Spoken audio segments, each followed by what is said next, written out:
Hello and welcome to Farscape. A fun-filled Farscape fancast by a fervent fan. And a frankly fascinated first-timer. I'm Kaki. I'm Kay. And this is the story So Farscape.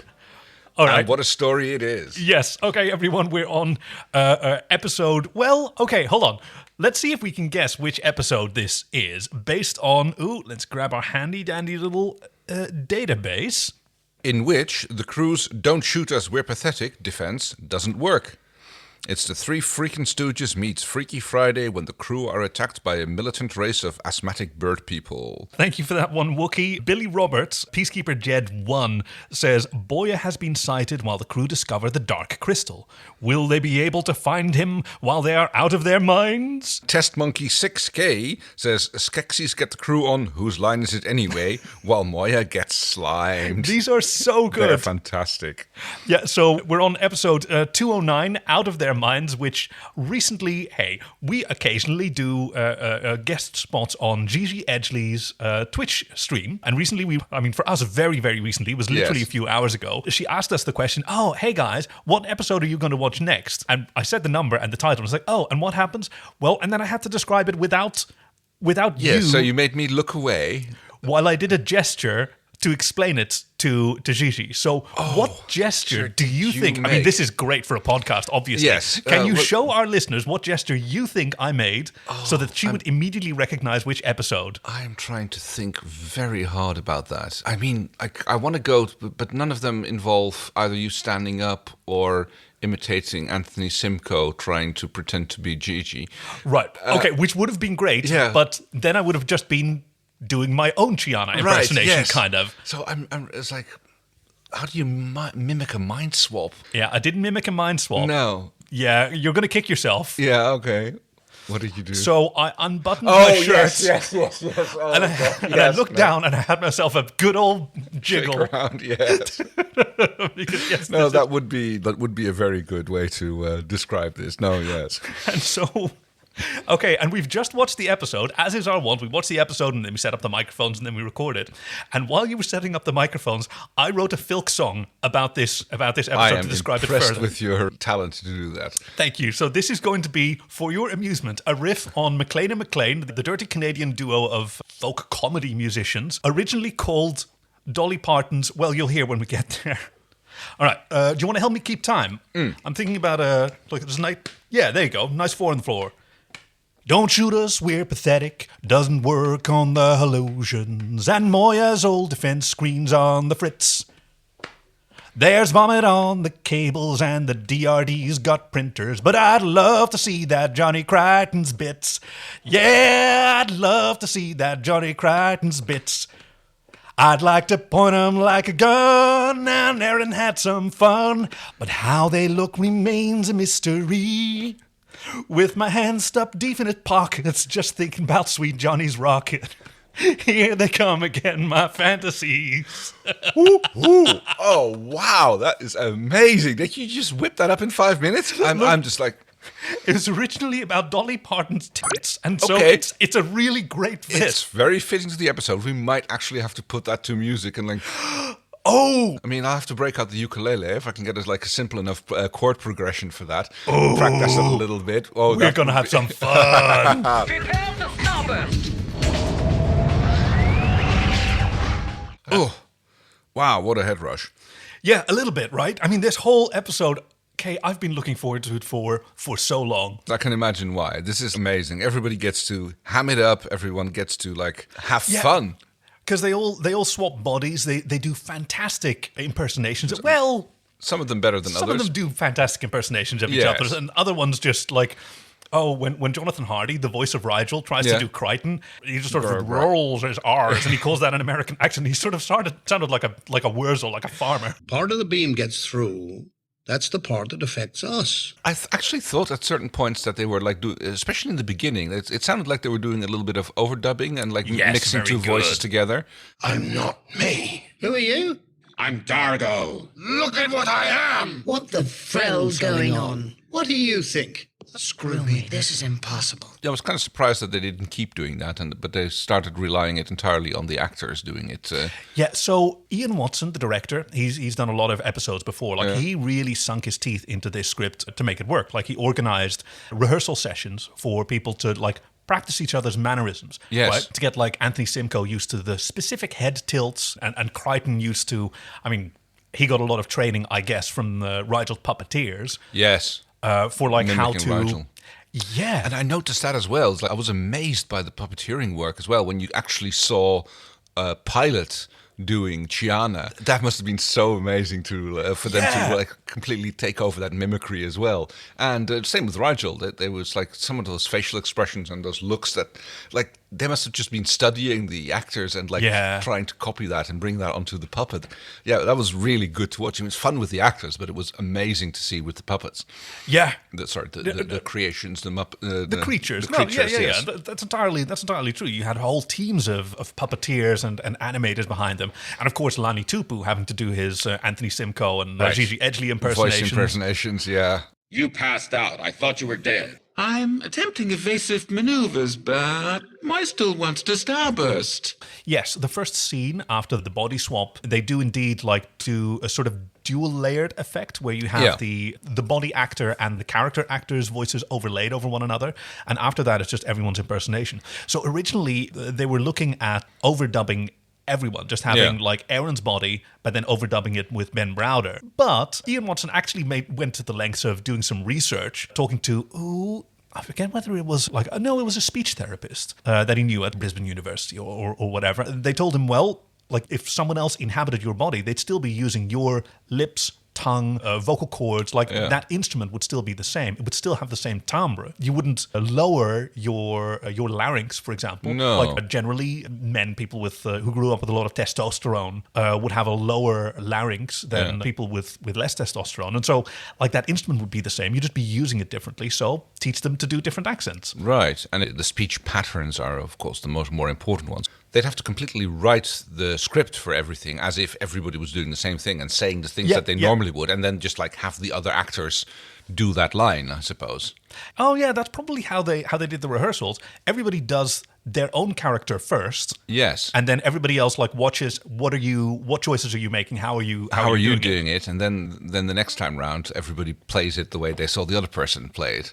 It's so interesting to see how some of them, like when Gigi Edgley was doing pilot, she couldn't quite resist the sort of self-interruption. I don't, right? That's a very, like Gianna, Gigi Edgley specific thing. Man, it was so good. The sensors say screen power is at 62%. Okay.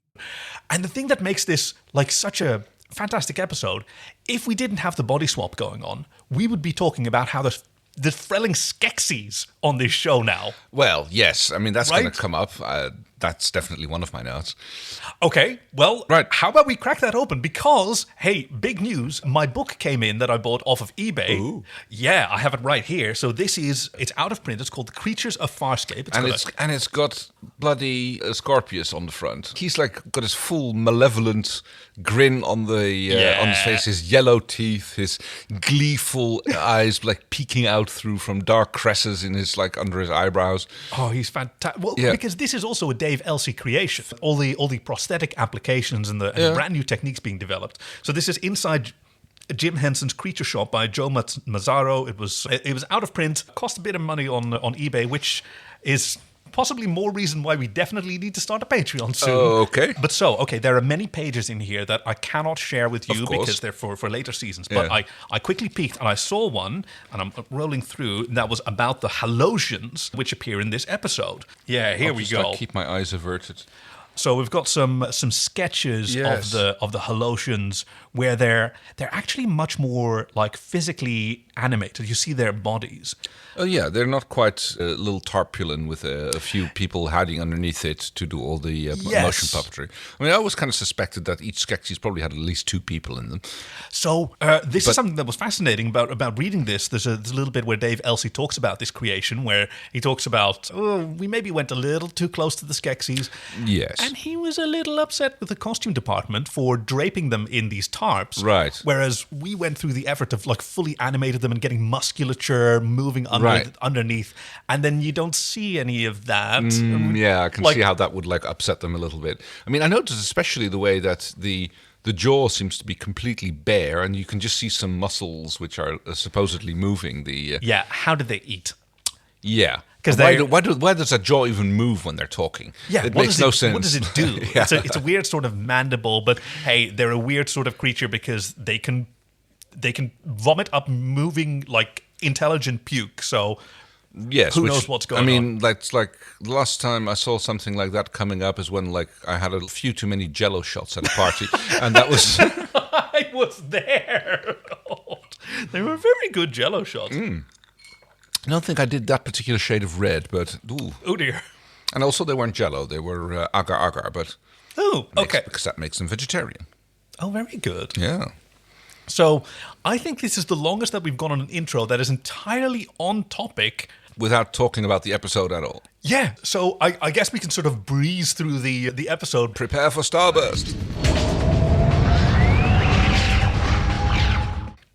Okay, so we open with, it's yellow alert, so you've got the yellow lights flashing everywhere, and John's trying to get his shoes on. I'm awake, because apparently, I love this, there's been a whole crisis going on that he has slept through like half of it. I know, and only now they're going to yellow alert, and he does that like hop and skip trying to get his shoes on. He almost sprains his ankle as he tries to run off without his shoe proper in position. And there is another ship on screen which is powering up to fire at them. What do we do to piss these guys off? Nothing we're aware of. A gorgeous ship. I love this design. It's sort of all spikes, really. Petals and spikes. Oh, it's like a very angry hummingbird. Yes, and you've got like hummingbird feeder plants, or what they call it, sort of like a bird of paradise. It's got a spiky beak, lots of spikes. I almost don't believe that this is CGI. Like just looking at it, doesn't a model. It sort of look like a model? It's just a model. Well, let's not go there. It's a silly place. I don't know whether they do on Farscape, whether they're actually set up, but it looks so good. Yeah. As he runs up onto the command, Chana and Dargo are in pilot's chamber, busily repatching the power screen, which is interesting because I believe that thing was somewhere else earlier on. But I guess it's like plot required that now all the cables run through pilot's chamber. Oh, okay. Well, they had it on the defense screen, like control unit or generators on the command. It was in front of the confetti thrower. Yes, well, it still is. You've still got the gentleman standing off screen with buckets of cardboard crap to throw around. Yeah, I don't know. Maybe like a lot of. I mean, we get to see the depths of Pilot's Den and how far down it goes. Yeah, we do. Yes. Which I think we've seen before, Not because quite that's that deep. Well, it's also where the starburst energy sort of cycles up, like when you it's also the sort of the starburst energy chamber where you get this blue lightning going up through this gigantic cavernous space. It shows just if that actually goes down, then I mean Moya is much longer than she is tall. Yeah. So if that's just like, the scale of Moya must be like even more enormous than I'd already thought. Staggering. Yeah. And it's not even the biggest ship around. Oh, no. Leviathans, no. Okay, in terms of like ships, probably less of Moya in terms of her volume is like human accessible than... there's a good point there, yeah. You know, she'd just have organs and maybe like some DRD... a lot of biologicals going around there, yeah. Yeah. Zahn, in the meantime, has already been very forthcoming, or at least, Forthgoing? No, I know what you're going for. Right. Like she's sort of like in Police Squad, Frank Drebin's chief. My chief was already on the scene. Like any time that he arrives. Yes, and she is already on board the alien ship, coming to parley. I've auto-docked and I'm coming toward what I think is their command. Zan's on their ship?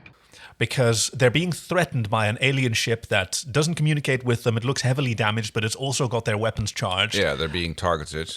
John asks whether they sent the "don't shoot, we're pathetic" signal, and Dargo says completely seriously, "It's the first thing we tried, but they still target us." Well, Dargo has come a long way. He has. Zahn finds a dying Skeksis, whom she tries to comfort and console, and like, you don't have to like shoot us because We do not have any weapons. No weapons. Nothing. Yes! No weapons. Destroy their ship. The alien, what are they called again?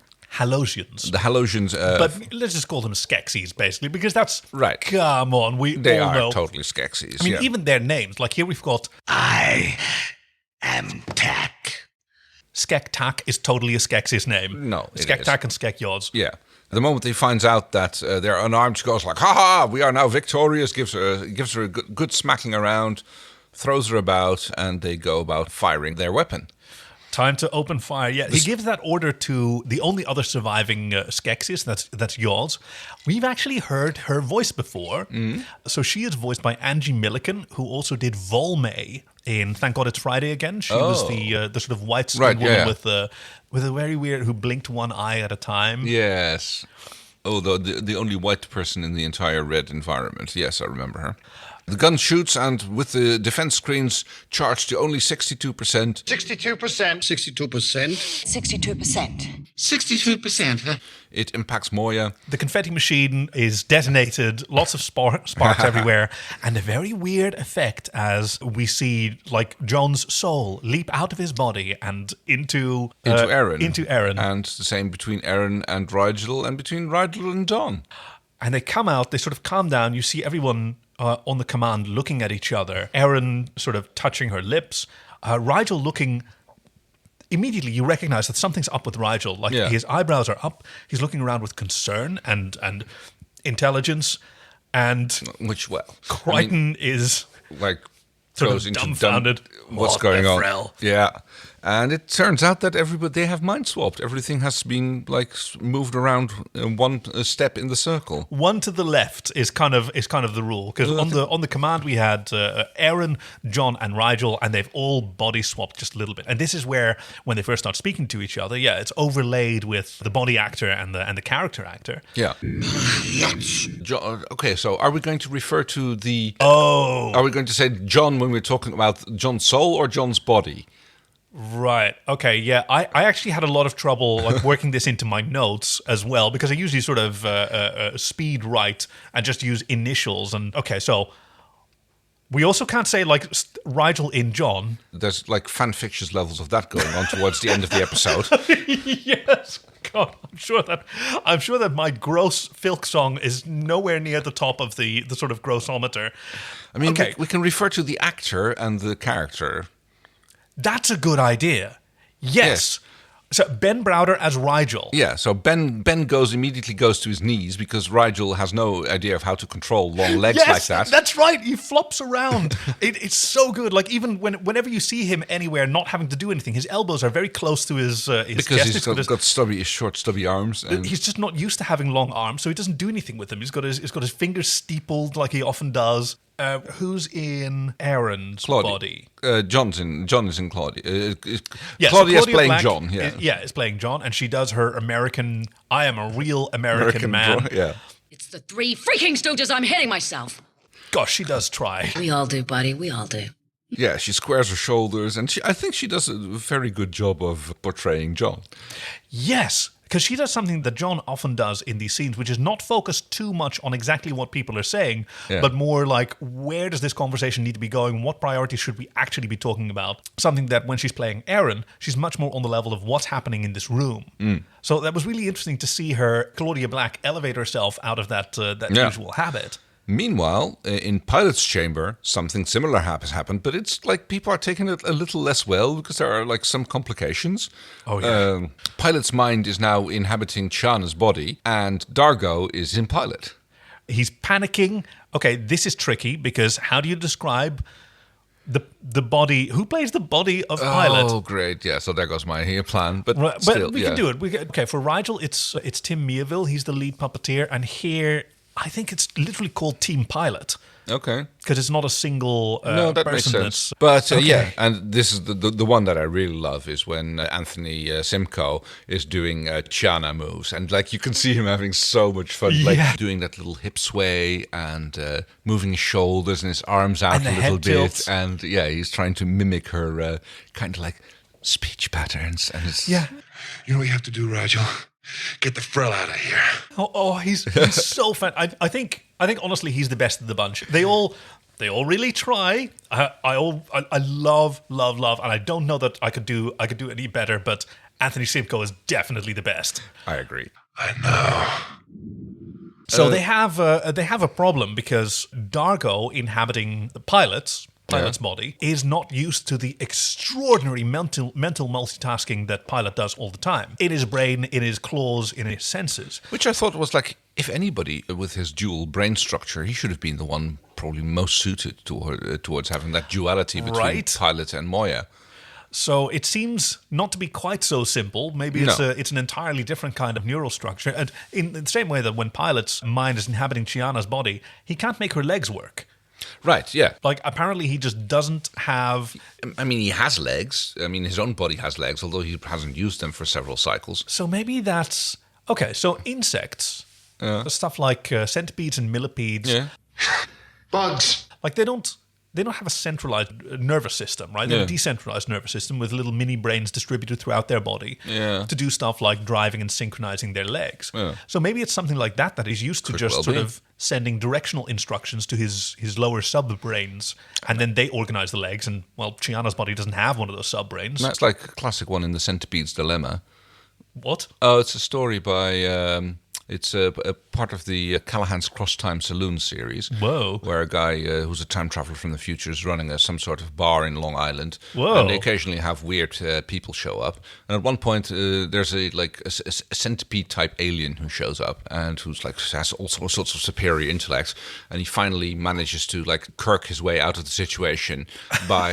I think they set him to a challenge where they go like, oh, I can answer any question you have for me. And he finally manages to best him by asking the question, which leg do you start with?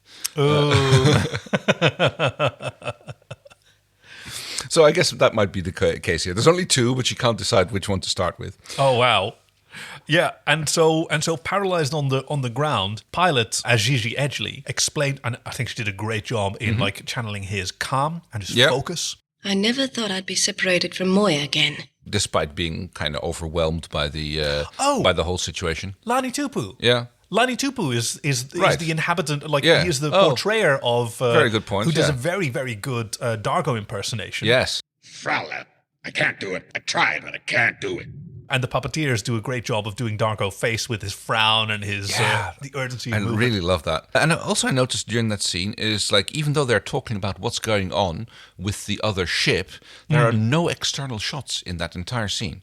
So there's a lot of talk about what's going on. Good. And I thought that was a really good way of portraying that we don't have like Pilot's omniscience sensing of what Moya is seeing and doing. Yeah. And that you therefore get a little bit of that, like, okay, stuff is happening, but Pilot, who's usually the person who is like interpreting what's going outside for us, we don't get that. Very good. Because on the command they can look out the front viewport and see that giant ship, which, you know, space distances, if they were actually space distances apart, you wouldn't be able to see anything. Then there was some zooming in on that as well, but it's like in a submarine. You They're don't blind, really have a view. You just have information, which Pilot usually gives. So a Pilot inhabiting Gigi Edgley explains to Dargo inhabiting Lani Tupu. Yes. I thought this was a great description of the kind of mental multitasking and sort of synesthesia. Like, there's lots of noises in your mind, push them all away, push through them, and there's a soft, high-pitched sound that sort of feels like red. A color, like a dark red. I always imagine it as red. That's what he says. I can see the red sound because that kind of... I've done that before. I've done that. Oh, no, here's what it reminds me of. I once saw the instruction manual for a fridge. Yes. And you know how, well, we're European, so the instruction manuals are usually very, very thick books with like a dozen languages in them where they're all described. And someone had an instruction manual that was actually quite thin and was supposed to be like language agnostic, so it was all pictures.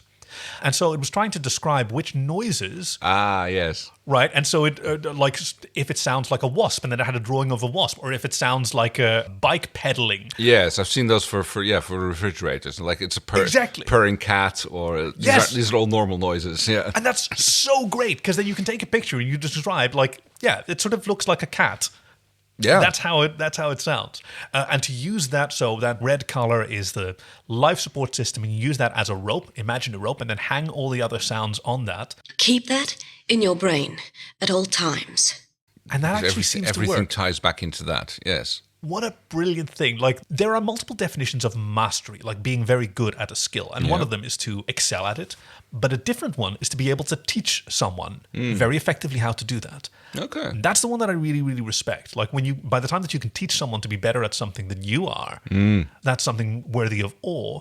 And so for Pilot to be able to explain how to do this mental multitasking to someone else so effectively, yeah, especially really since they're not prioritize. like, I can imagine how that would work, because Dargo's mind is not used to having this biological access to all these new processes. He's got and, new mental faculties that he hadn't there's had like before. senses that he's never had. The glimpses I get of what you experience, Pilot, they make my own life feel insignificant. Zaan has been captured and is being shown after she asks why they attacked. Not your smaller ship. Right, and it turns out that Talon has been shooting on these aliens. Yeah, they've got this sort of skin membrane screen that they display a picture of Talon opening fire and blasting the Holosian ship. He looks fierce, by the way. Yes, he's grown a bit. Yeah, which sort of suggests, I'm just thinking about this right now, the Skeksis haven't seen a Leviathan before. I guess not, no. Otherwise, they'd know that there are hundreds, millions, Yes, of however Leviathans, many. yeah. And in various sizes, I presume. Yeah. I don't know, did they keep them like penned, corralled up somewhere in space until they've grown to their full size? And even then, they would, if they're biomechanical, they would still have probably some variation in size. I plead the Sith. Very good. Sorry, borrowing that from the other podcast Yes. about Star Wars Rebels. Rebel Air, that's Air with an H. Quick shout out. Had to do it. Okay, so this whole side plot, it's not even fair to talk about A plot and B plot, No, because is- it's all the same, all the same one. So because Talon has attacked the Holosians felt entitled to attack Moya. Destroy them. And Zaan's strategy is to convince them that Moya is peaceful, and we we are should unarmed, go aboard, yeah. investigate, see that there are no weapons aboard. But the Holosians are sneaky because they have a code, as Zaan discovers from Yoz, the other Skeksis played by Angie Milliken, in order to evolve, which I guess is like promotion to them. I guess so. This commander needs to get kills from offensive ships, like other ships which attack them, and then he has to kill them. So he's got ulterior motives, but we're getting deep into Mintaka 3 territory here. Which I think is necessary, I because know, the thing that we want to talk about is everybody doing each other. True. So let's clear out the sort of plot arc. She eventually convinces Skek-Tak to board Moya. He gets a tour during which he is convinced that there are no weapons. Yep. Rigel, portrayed by Ben Browder, says, well, now that you're convinced, can you swap us all back? And then Skek-Tak is sick and So that's another interesting part. It's like when they are walking about the ship with Skek-Tak around, they seem to be waffling a little bit about whether or not they have informed the Skeksis that there has been a body swap. They're constantly making allusions to it, but not actually going out and saying it, except Rigel then being Rigel. Yeah. You can change me back, right? Everything will be dealt with. And at that point, I'm thinking like, okay, so they did tell them, but then a little bit later on, turns out that you just had no idea what he was talking about, and he was just kind of ignoring him. Yep, because Rigel assumed that they'd done it on purpose, that was the function of the weapon, and therefore, if you've done this to us, you can undo it. And Skek-Tak is actually pretty smart in saying, well, it'll be taken care of. And then later asked Zaan about it, like, what was he talking about? And Zaan, of course, doesn't know, because she has no idea that this had going on. But in order to alleviate the confusion about who's who, it turns out that DRDs can take Polaroids. and they've got little Instax printers in them. Don't you remember who we are? No, I can't, Einstein. If these guys attack again, I gotta know who I'm talking to. Do this little boing, it kind of pops out more like a piece of toast from a toaster Yeah. than it does from a Polaroid, but Prints out a con badge for everyone to wear. and everybody goes around wearing their the face of the person that they actually are. It reminded me a lot of a furry convention where I see people that. wear con badges with their drawings personas. of their Yeah. persona. Yeah. I mean, it's honestly kind of a cosplay convention there. It is. So, okay, resolving the issue, while Skek-Tak is aboard Moya, Zaan has a chance to talk to Skek-Yoz, who says that, their captain is actually a deceiver because she shows her the what happened before Talon opened fire. And that was Crais communicating with them from the bridge of Talon. Yeah. I travel in peace, and we wish safe passage. And then only after Talon is fired upon does Crais order Talon to retaliate. Yeah, and shoot them up. But not even destroy the ship. He just, like, returns fire, kind of disables them, kills 30 of their crew, apparently, with only those two remaining, and then flies off.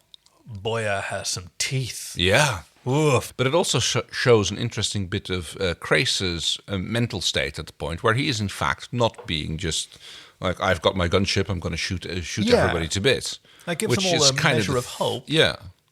That he's going to be a sensible person later, even though he has his own goals and desires. So Zaan then talks Yoz into killing Skektak for failing several times. Right. Is there a way that you can dispose of your commander, that you can, like, that your code allows for? And it turns out that, yes, if he fails, then he can be disposed of. By the next in command, which he does quite brutally. Oh, yeah. I mean, we've in the Dark Crystal, which, by the way, that's where the Skeksis are from. For anyone who's confused that we talk about Skeksis so easily, the giant evil bird creatures. Trial by stone, or in this case, piece of the bridge that they get smacked around with. Yeah. And then she goes for the jugular with her bitey beak. But Skek Yoz, turns out, is just more of the same. She's a chip of the old block. She has also been abusing Zaan's trust. Yes. She's also just as violent. She also wants to destroy Moya now. Because now, apparently, she gets the kills or something like that. Zaan's had enough of it. She rips her hand almost off to get it through the manacle. It kind of withers or something, as of like a dying tree branch. Yes. And then she can slip it out of the cuff which she's been imprisoned in. Effortlessly knocks Skek Yoz down and takes control of the Holosian ship. Yeah. All right, so we've got all that. But, okay, so one more thing. I noticed that in dealing with the Holosians, Zaan was really getting into the mind of the subcommander. Yes. She was like, I won't say gaslighting him, but like really talking up their fears, desires, whatever, just like getting under their skin a little bit and trying to like get them riled up against the commander. Then you shall replace him. Me? Why not? Wouldn't you evolve quicker if you did? See, this is what I mean.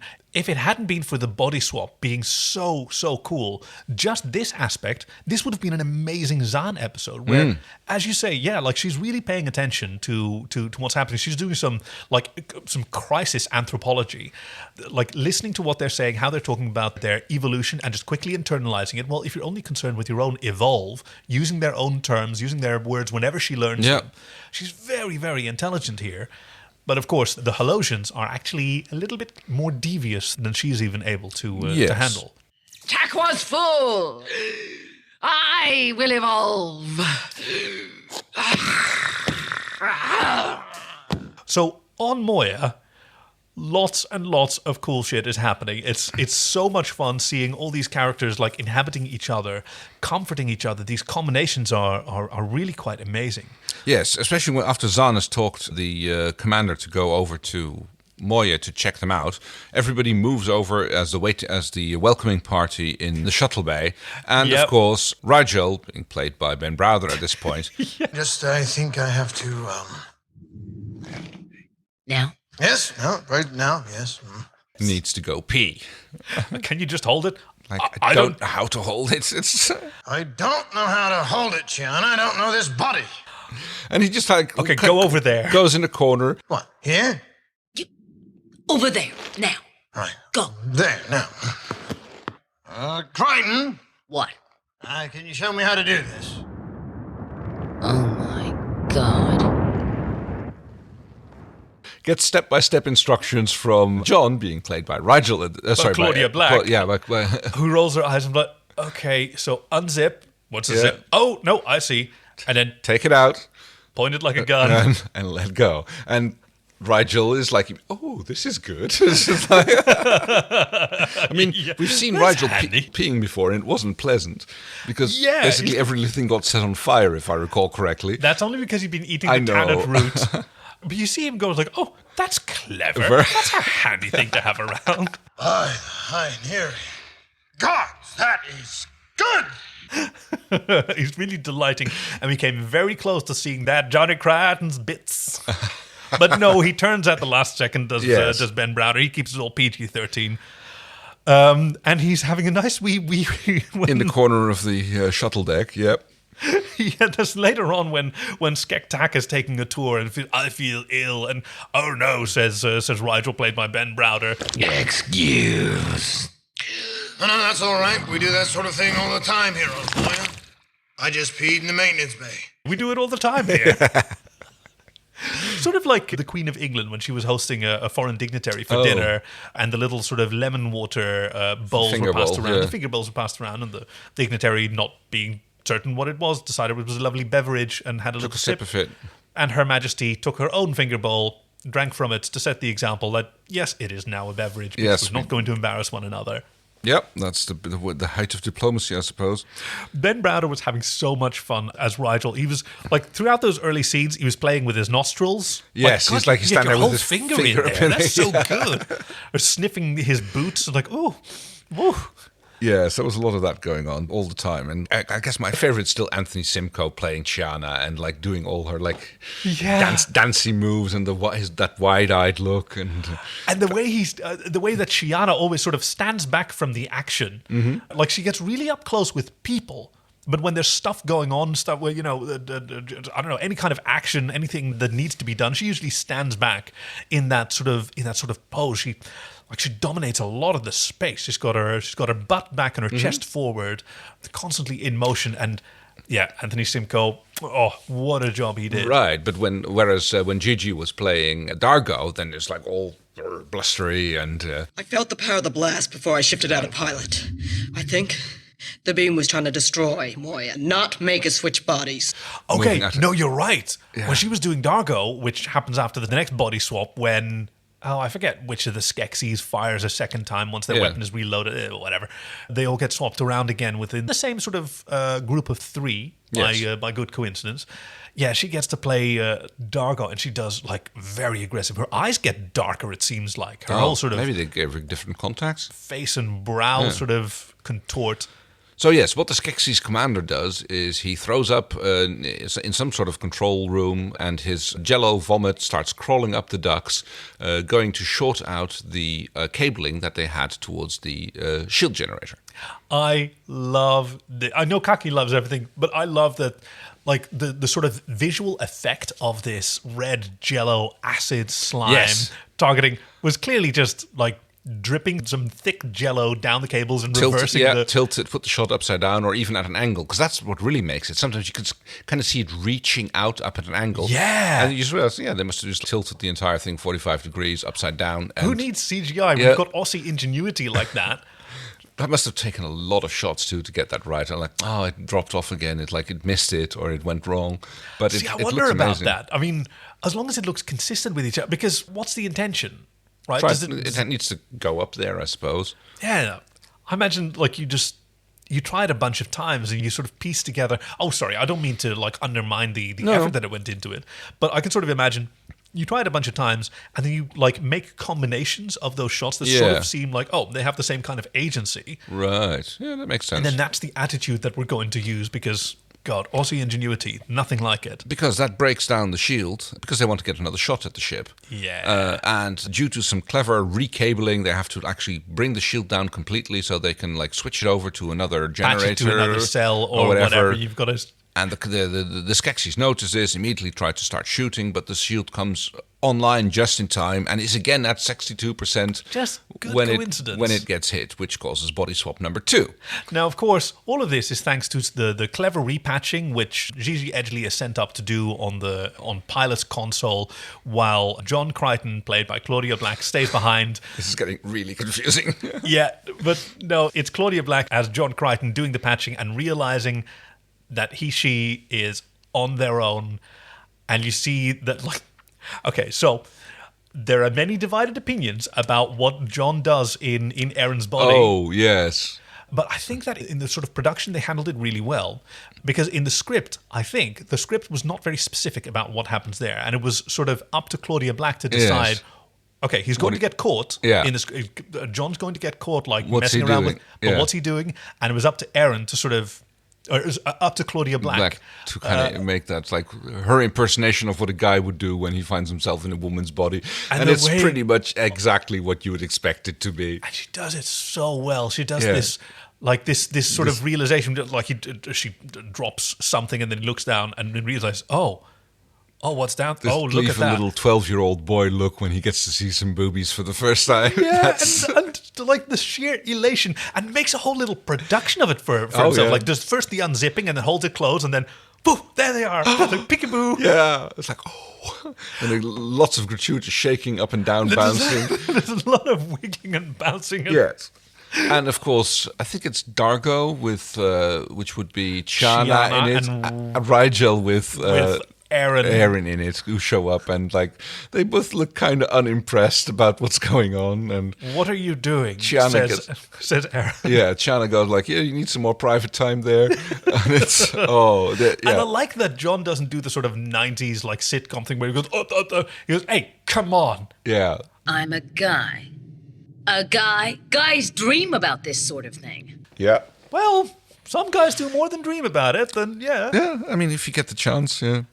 And, this had a lot of opportunity to be sort of sexist and body exploitative, but I thought it was handled very well because it was Claudia Black's choice how she wanted to portray this. Yeah. Because it's her body.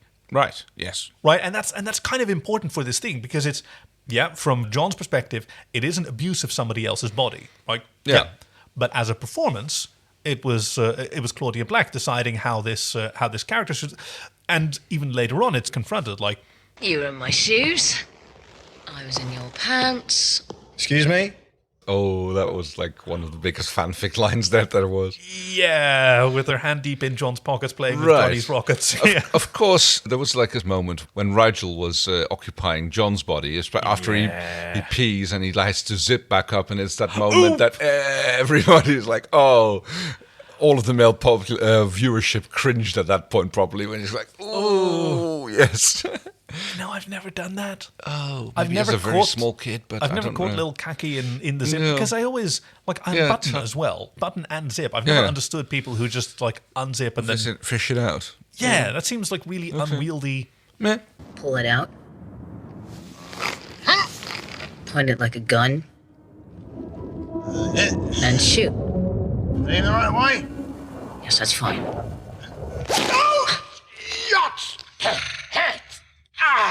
Put it away and be careful, Sparky. Even if you've never done it yourself, something you can sympathize with. Oh, you can absolutely. Just imagine that. And also, like the look on Claudia Black as John Crichton's face, seeing that happening to his body. Yes, and he's like, "Oh dear, I'm going to swap back." That's going to be like that's going to leave a mark. Little Johnny Rocket's going to have a little scuff mark. Yeah. That also happens when, at the end, skipping ahead a little bit, when Dargo's back in his own body and confronts Chiana quite tenderly, like, my tenkas, which is what he calls the chin tentacles. My tenkas are sore. I've never felt like that before. Like, what were you doing with them? Oh. Because I really enjoyed being inside your body.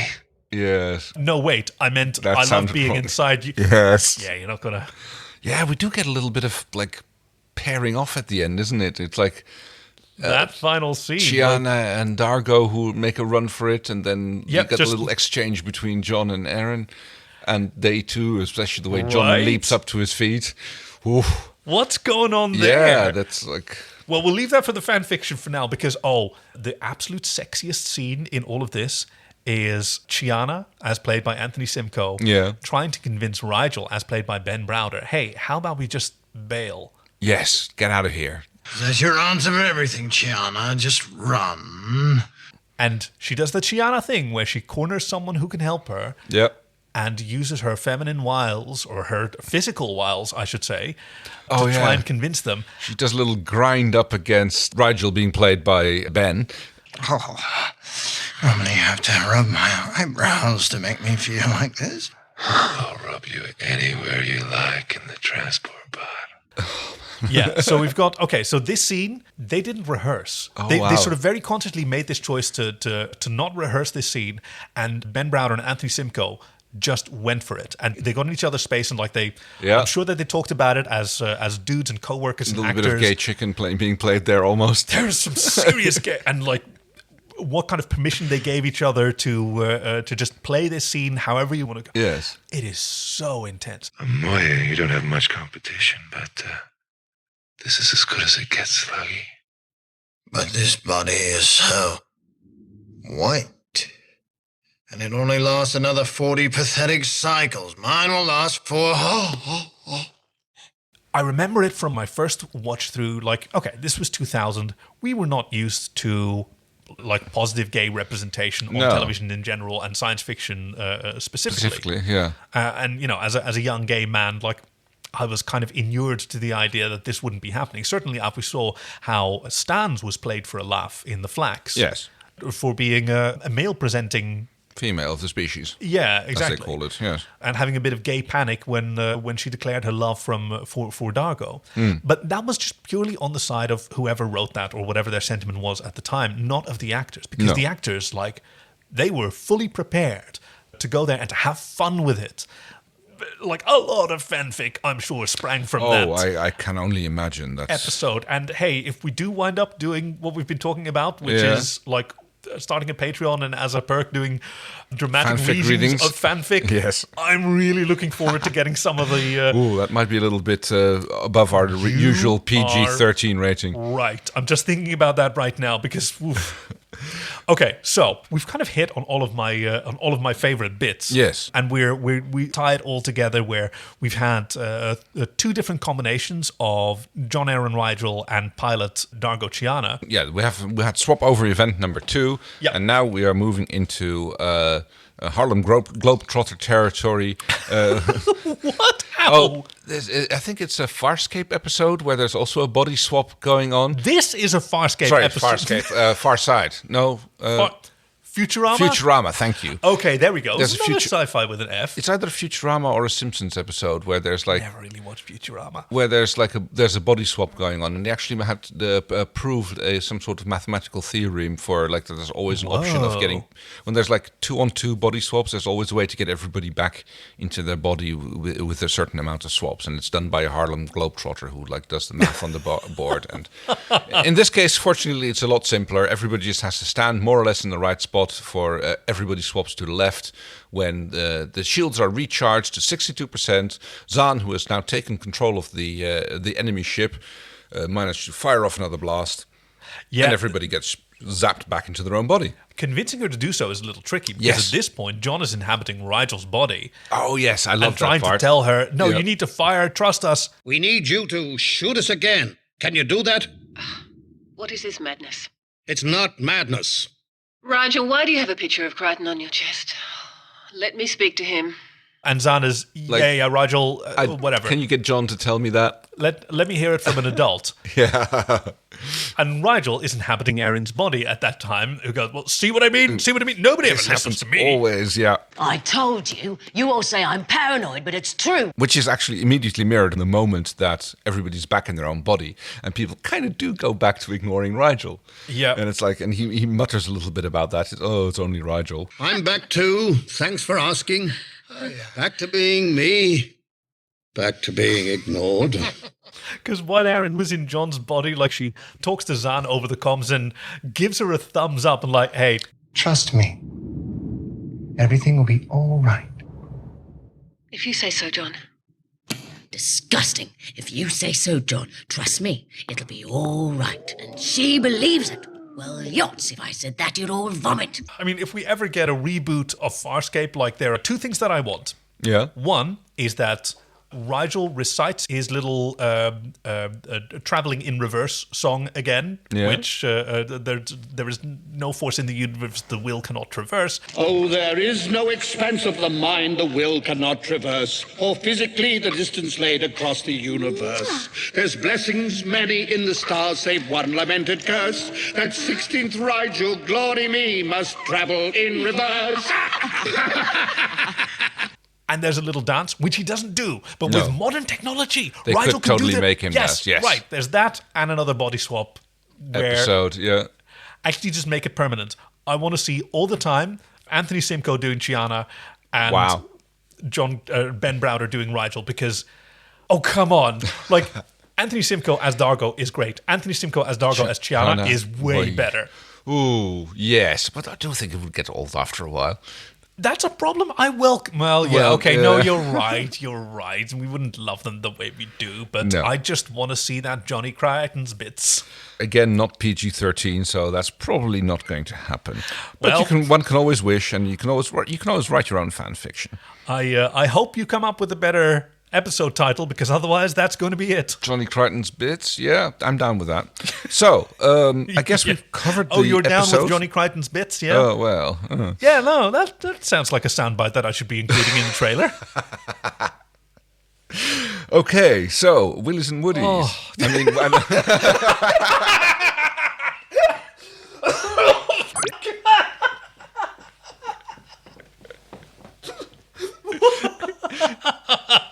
You're welcome. Did you know that?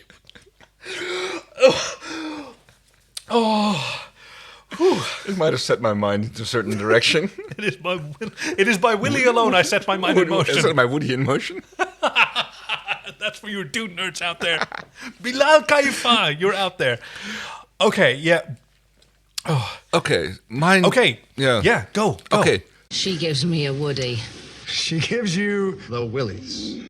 My Woody is the DRDs being able to take Polaroids. I thought that was so cute and Yes, so they great. just gotta- the DRDs can do everything that the plot requires them to.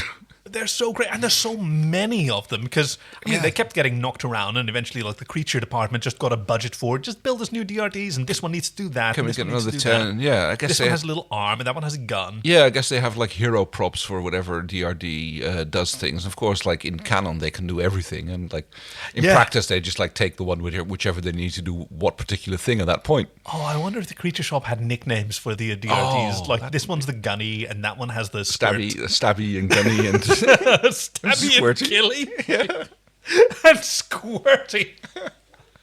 Yep, I think we found a new game. We need to name these DRDs. Well. Okay, for like my Willy, it's so the Skeksis. Okay. The Skeksis weren't quite as amazing as they could have been. And I know that that's probably like a combination of factors. Like in the page of the creature book that we just read together, Dave Elsey didn't feel like they met their potential. And I felt that as well, because when they were talking, it didn't look like they were talking because the jaw was so open. And this is like, it seemed to me make no point for that jaw to actually move for them to make the sound. And as the species as well, they were a little bit underdeveloped, I suppose. I mean, they had a little bit of motivation in like what they were doing. Like we had an insane military commander trying to do a little bit of point scoring to level up, I guess. And that seemed to be their entire motivation. I mean, they tried to, at one point, even after they can't fire anymore, they just go ramming speed, and they try to like ram Moya with their ship, which is only narrowly avoided because at this point I believe it is Chiana who is occupying pilot, is having to do evasive maneuvers, which only barely works. It's just a glimpse of the bow. But that's when we see the up close ship, which has like all sorts of spikes all over the place. Yeah, I'm still not sure entirely where their weapon is, because the ship sort of looks like a multi-petaled flower with spikes, but it has what looks like missile banks. Right, but I think those were only also spikes. I mean, it looked more like, Yeah, but anytime that we see the weapon being fired, it's from behind. Yeah. But it sort of looks plausible, like it would be one of those missiles that's being fired, but except it's an energy weapon which needs charge. Yeah, you're it needs 3 arms of charging at a certain point. No, you're right. Yeah, I don't know that I can join you there, because I actually kind of like that. I like when you get properly alien aliens. When they're aliens, which their motivation isn't entirely transferable into human concepts. No, I get that. Right. Yeah. And they talk like sort of simplified, it's almost like a pidgin of English that they're speaking, which is being translated, of course. But yeah, like I thought that they were intriguing and had, I wouldn't even say complexity, but just alienness. That's an easy win for me. So that makes a point. Like, not developing too much is actually an editorial choice at that point to keep them more alien and just like, okay, these are these creatures and they do their things for their own motivations. And it's about Moya's crew's response, not necessarily about good point. What because this is always like the sort of Damocles, isn't it? But sort of the razor's edge that writers of these stories walk on. Like you want a compelling villain, but not one that distracts too much from the heroes. And so that was very much the case here. So, it's maybe my Woody goes to the set of the Halosian Bridge. Which kind of just seemed like a studio with some bits hanging off the walls. It sort of looked like the American Gladiator set again. It was very, it was very high and open, and I mean that makes sense if they're avians, which apparently they were because they have feathers and wings. So turn around and spread your feathers. Yes. Actually, no, I know where my Woody's going to go. Jonathan Hardy, Rigel's voice actor's portrayal of John Crichton, where his he American did accent. Such a poor American accent that he just sounds like a farmer from Bristol. Does a bit, yes. All right, let's try this. And I've got a brand new combine harvester. And I'll give you the key. Yes, and then of course Willie. It's got to be the scene between Simcoe and Browder as Chiana and Rigel. Oh wait, no, it's the other way around. Yeah, Sorry. right. No, there's been so many Willies in this episode. No, I'm just there's like been, they're all Johnny Crichton's bits. Yes. No, that's my Woody. Like that scene, they had so much fun with that. They must have, yes. Just to play that off and like everybody trying to get in each other's head. What I also liked, I mean, it's not Willy or Woody worthy, but that they actually refer to the clamshells. Can you put it on the clamshell? I'll try. The thing that he actually calls put it on the clamshell. Yeah. I wonder if how long it took them, how many times you had to explain that to them. Well, I mean, they have other bivalves in space. I suppose so, yeah. Oh, yeah. When Skektak arrives on Moya, Ben Browder's Rigel sort of boasts, like, for the first time in 1,000 cycles, we actually have enough food. And he lists a bunch of food, including Hynerian marjules. Hynerian marjules? They gave me marjules, Crichton. Lovely Hynerian marjules. Which are the little snail things that he ate in a human reaction. So they actually have gotten more resupplies, yes. Yeah, somehow. Okay. Wow, what an episode. Yeah, right. Oh, this was amazingly good fun to watch. I have been looking forward to sharing this with you for so long, and I've resisted the urge to rewatch it as well. Oh, you wanted to be a little bit fresh into it as well. That's I like being as frankly fascinated as you are. No, I can imagine that. And that's the story so Farscape. Attention. Transmission coming in. Hey, it's your friend Kaki speaking to you from the future. Since recording this episode, we did indeed start a Patreon. It's over at patreon.com/sofarscape. So if you want to show your support and chip in, we've put up a bunch of tiers starting at $1 a month, and they all get the same benefits. So pick whatever amount you're comfortable with. Stop whenever you want. It's all totally cool. We appreciate the heck out of all of you. That said, there's some fun exclusive bonus material for our patrons. No Johnny Crichton's Bits song just yet, but hey, don't give up hope. But I'm posting GIF packs for each new episode we release, and Kay and I are doing dramatic readings of fanfiction from way back when Farscape was first released. We have a lot of fun with them, and we figured it'd be a nice way to show our appreciation to our supporters on Patreon. Speaking of which, thank you to Lee and Tonks and Crimson and Wookie Tiddy, who I think only became a patron so he'd finally get me to say his full username. Folks, your support means the world to us, and we promise that if there's anything left over after we pay for hosting and software subscriptions and whatever, we solemnly swear we'll spend it on absolute nonsense like more books or memorabilia. Anyway, go to patreon.com/sofarscape. Pick whatever tier you're comfortable with to show your support. Enjoy the GIFs and the fanfics. And if you sign up, we'll give you a shout out next time. That's patreon.com/sofarscape, and you're all frelling awesome. We'll see you next week with episode 210, My Three Crichtons, in which all life is precious except apparently genetically inferior or superior clones of humanity. So the next time you go to sacrifice someone to save yourself, remember, you're genetically mundane. The more you know. Thank you for that one Wookie. Yes.